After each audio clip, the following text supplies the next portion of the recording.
She's so rotten, she wants migrants picking cotton. We present to you Democratic Congresswoman Jasmine Crockett, who made this shocking argument why America needs immigrants. Roll it, Alfred. So I had to go around the country and educate people about what immigrants do for this country, or the fact that we are a country of immigrants. Right. The fact is, ain't none of y'all trying to go and farm right now. Okay, so I'm lying. Raise your hands. When the wheels fall off. You're not. We done picking cotton. We are. You can't pay us enough to find a plantation. Tyrus, I go to you for no particular reason. So what happens when Jasmine Crockett walks straight into a verbal minefield with Gutfeld and Tyrus? Let's just say, it wasn't exactly a fair fight. Imagine bringing a bendy straw to a bar brawl. That's how unprepared she looked. Crockett showed up armed with worn-out talking points and a smug grin like she had it all figured out. Spoiler, she didn't. The moment she opened her mouth, it was clear, she was outmatched, outgunned, and in way over her head. Take it from there, Gutfeld. I'm going to explain to you what happened. Okay. Same thing that happened on this show. Yes. She got the job. That was the get the job voice. Remember when I first met you? Good evening, Gutfeld. Yes. Nice to meet you. It's a real pleasure to be here. Oh, cool. Once I got the job, what it is, let's crack jokes. So that's all it is. That's all it is, you know. Gutfeld wasn't just sarcastic, he was surgical. His comebacks hit harder than expected, and Tyrus? He was tossing out one-liners so sharp they could cut glass. Meanwhile, Crockett looked like someone who thought she was walking into a polite debate, not a televised roast session. At one point, her train of thought completely derailed, logic out the window, facts nowhere in sight. Her confidence started to crumble on camera. All it took was one bad move, thinking she could out-talk two guys who eat debates for breakfast. The internet's not letting this go either. Memes, clips, reaction videos, it's everywhere. Her expressions from that moment? Instant GIF gold. Jasmine Crockett still conceals the meaning of Hot Wheels. The Texas Congresswoman still won't apologize over making fun of Texas Governor Abbott's disability. Here's what she said that kicked it off. We in these hot-ass Texas streets, honey. Y'all know we got Governor Hot Wheels down there. Come on now. Whoa. And the only thing hot about him is that he is a hot-ass mess, honey. So, Now she claims that she wasn't talking about Abbott's wheelchair at all. Yet she's mentioned Abbott's wheels before. In 2022, she posted Beto's rolling around the state. Where's Abbott rolling? The name Jasmine Crockett sounds powerful, almost like she should be leading a charge in some political action flick. But instead of bringing the thunder, she showed up with a drizzle. Her whole approach felt like a checklist of catchy slogans and exaggerated hand gestures, like she downloaded Political Debating 101 and forgot to read the fine print. Sure, she rose quickly, internet fame can do that. But going viral doesn't mean you're built to lead. Hype doesn't equal staying power. You gotta, to get the job, you know, you gotta leave the Negro at home and do the, like, you know, the, what it is afternoon, and then once you get in, you can say whatever you want to say. Listen, everyone talks different with their crew and their people. Everyone has a different way of talking when they're with other people or whatever. She's too comfortable, and she thinks she's clever when she does that. But here's the cold part. Somebody's writing that for her. Yeah. That's why she had to remember and look back, because apparently Hot Wheels she thought was going to be someone thought it was a wonderful joke and it was going to do well. So she set it up, but she doesn't read good because she's like, and this, and then she said the Hot Wheels, and as soon as she said it, it didn't get the reaction that she thought it would. On the surface, she seems polished and confident. But under pressure, it's like watching a live stream with bad Wi-Fi, glitchy, scattered, hard to follow. One minute she's channeling revolution, the next she's giving MSNBC commentary energy. If her political journey were a Netflix show, it'd be that series you abandon halfway through the pilot. Lots of hype, but zero payoff. She thrives on optics, camera-ready angles, snappy soundbites, but beyond that, there's no real story. Her views on crime and justice? All over the place. She shifts gears so fast you wonder if she's actually thought any of it through. planting cotton. We are. You can't pay us enough to find a plantation. Tyrus, I go to you for no particular reason. Is she making any point there?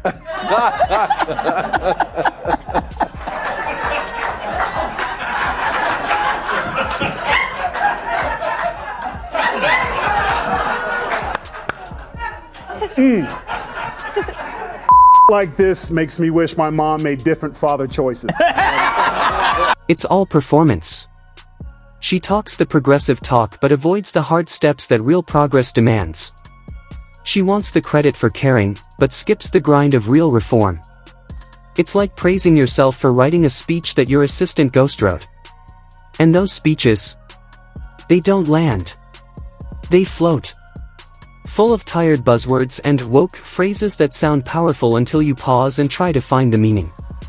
Sometimes, it's like she's less of a politician and more of a life coach auditioning for a wellness retreat.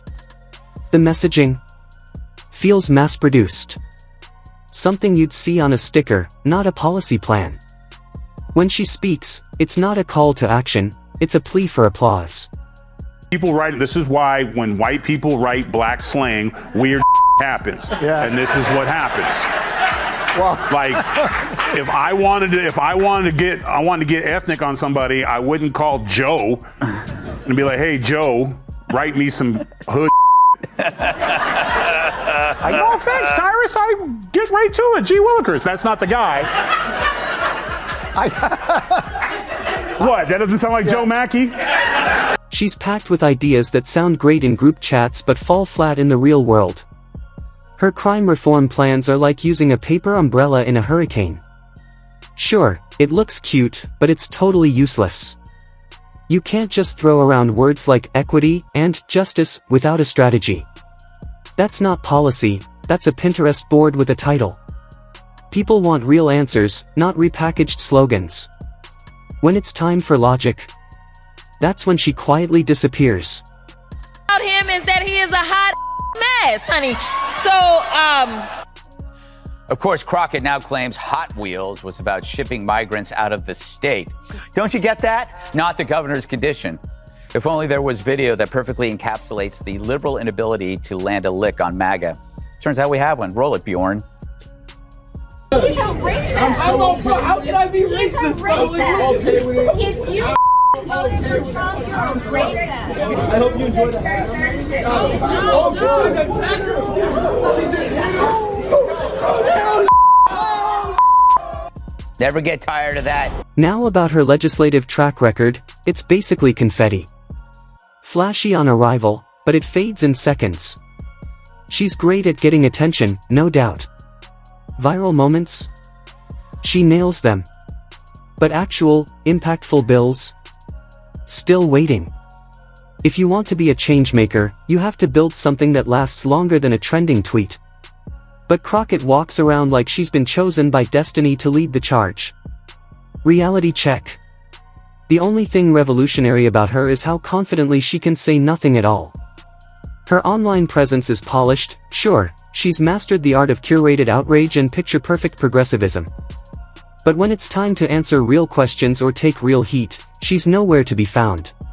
So, Dana, Governor Hot Wheels, she claims that it had nothing to do with the fact that he actually moves by wheels in a wheelchair, and he's good looking. Her cleanup was worse. That was one of the worst things I've ever seen. It was super dumb. So basically she's saying, I didn't do it.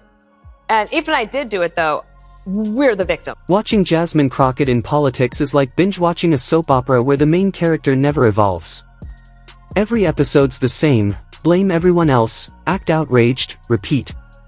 It's less public service and more public performance. And Tyrus? He wasn't playing around. He dismantled her points with the precision of a heavyweight champ. It was like watching someone walk into a professional arena with no training, hoping charisma would save them. But charisma won't fix contradictions.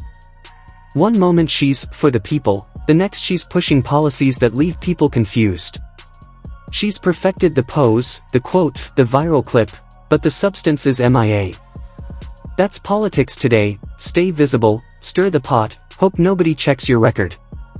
Jasmine Crockett's got another hot take. No blacks and whites on a wedding cake. The Democrats' new chosen one, Jasmine Crockett, is in the news again for an old clip where she attacked Florida Rep Byron Donalds for marrying a white woman. Roll it, Bertha. Or literally, it's because you married a white woman and so you think that whitewashed you. That's not very woke. If you're hoping for someone who can turn big speeches into real-world solutions, Crockett's not your pick. You'll find more grit in the YouTube comments than in her whole platform. Her brand is all about performance, flash over function. Every time she talks about justice, it sounds like she's pitching a subscription box for progress. Click to add overnight equity. She throws out trendy terms like confetti, but when you ask her how she's actually going to pull any of it off, crickets. Her idea of reform is just rearranging slogans while the problems keep piling up. Meanwhile, voters at home are stuck waiting for real change that never shows up. Of course, Crockett isn't the only Democrat who's opposed to interracial marriage, or else more Democrats would have voted for this one. Racist! Tyrus, I go to you for no apparent reason.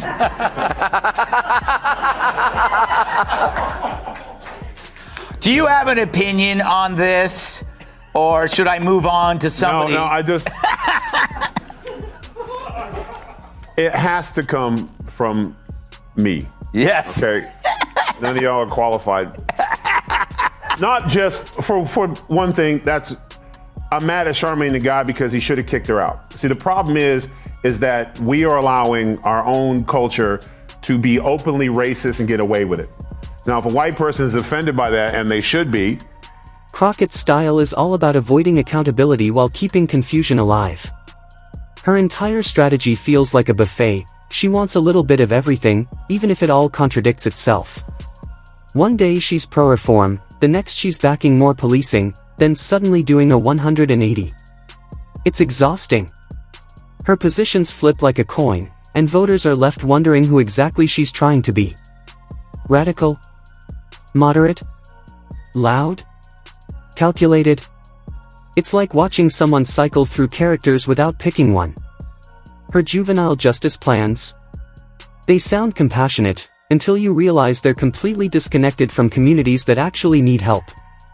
they say something, it's like, it's not the same thing. But if you say that and another brother looks at you and goes, man, you wrong for that, and I don't want you on my show, get the hell out, because I'm telling you right now, if I was not on the show, which happens sometimes, and someone was sitting in his chair and he was complaining about black men this and black that, and they shouldn't be here, and you know what happens when a white woman marries a black guy, you would not have seen that guy in the next segment. He would have kicked his ass off, because you're not going to talk about somebody that I care about like that, or another person like that. That's the problem. To be fair, Crockett can give a fiery speech, but it's more like a motivational remix of every TED Talk you've ever seen. Loud. Vague. Inspiring, kind of. But speeches don't fill potholes. They don't fix failing schools or bring down crime rates. And her district? It's still waiting on real action. She's more focused on curating a political brand than doing the work behind it. Expecting economic policies? Education plans? You're out of luck. Her ideas sound great in headlines, but there's no follow-through. It's like watching someone audition for most inspirational politician when all voters want is someone who gets things done. Her speeches are all sparkle, no structure. We let too much slide, because that's embarrassing. So what you're basically saying is Barack Obama was not the first black president now. So that means that Donald Trump is the first black president, according to you. Yeah. So at some point, and listen, I have been with every shade of woman on the planet. I started out black, and then I went Pacific Islander, Asian, had a little Hispanic phase, and then I ran out of to do and ended up with a white one. That's just how it happened. But they're all, I'm telling you, they all bitch the same, they all take your money the same, they all don't sleep with you all the time the same, and they all leave you the same. And yet, she keeps the seat. Keeps the spotlight. How? Welcome to modern politics. You don't need to deliver anymore, you just need to stay loud and keep tweeting. Crockett cracked the code. Look busy. Be visible. Get clicks. Results? Optional. And honestly, that's a talent of its own. If there were awards for performance politics, she'd be a trophy magnet. But when Gutfeld and Tyrus stepped in, they didn't just challenge her. They shredded her. Watching them unravel her talking points was like watching someone reveal the magician's trick. Suddenly the illusion's gone, and what's left is someone fumbling behind a mic. Her ideas sounded like they were pulled out of a wishful thinking jar, and her ability to dodge responsibility? Legendary. The problem is, voters are starting to see through it.